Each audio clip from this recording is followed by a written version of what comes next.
Olá, você está no MangakaCast, o podcast do mangaka. Hoje a gente vai falar sobre Jujutsu Kaisen, mas não é do jeito que você está imaginando. Sim, nós vamos dissecar a fundo o nome dos dois personagens principais. Claro que quando a gente fala em personagem principal, a discussão nem é essa. Se é o principal ou não, porque óbvio que existem outros. Mas vamos pegar aí três personagens que são muito importantes na obra e o que significam os nomes deles, tá? Até porque o Minos tá como Marito, né? E Satoru Gojo significa, né? Satoru Gojo significa o grande mestre, tipo o top, o professor. Então, na realidade, é uma gíria, não é necessariamente um nome.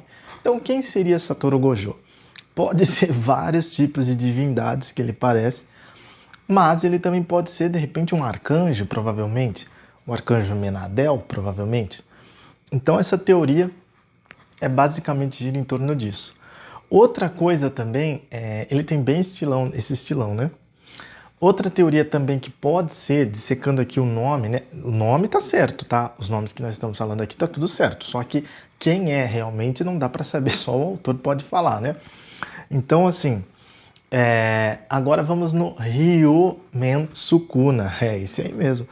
O Sukuna, vamos dissecar o que significa esse nome. Por mais engraçado que esse nome pareça, porque em português remete a outra coisa, vamos dissecar aqui. Ryo significa revoltado, mas não é um revoltado, digamos assim, tô revoltado porque meu time perdeu, ou sei lá, perdi uma aposta, ou levei um fora na balada, ou peguei um trânsito. Não, não é revoltado no sentido social. Não é aquele, entre aspas, revoltado normal.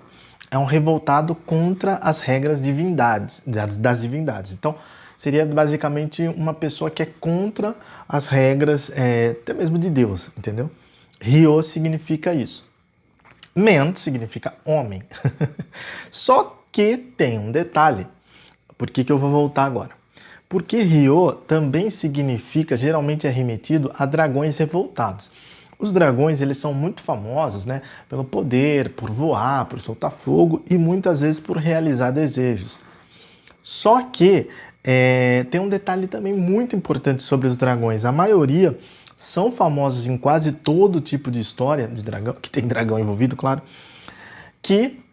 ou que tem divindades envolvidas, que os dragões são extremamente mimados e revoltados.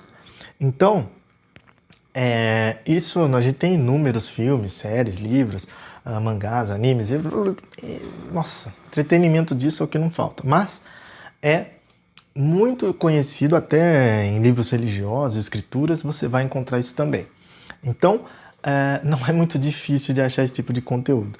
E os dragões são famosos por serem raivosos, muito, muito estressados.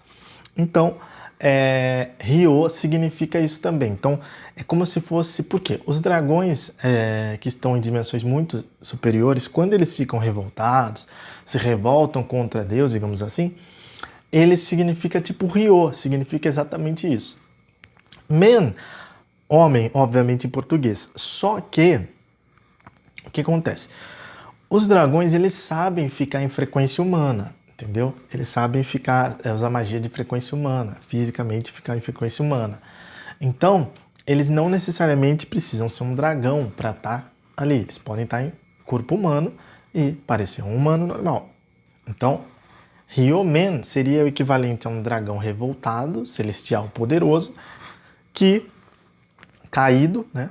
Que está em frequência de homem. Ryomen, entendeu?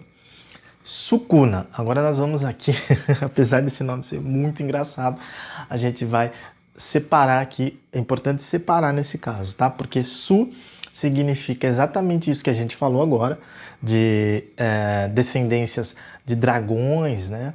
Revoltados e tal, de mente muito difícil. Kau, vamos deixar desse jeito, né? Significa Deus, por incrível que pareça, na maioria dos idiomas.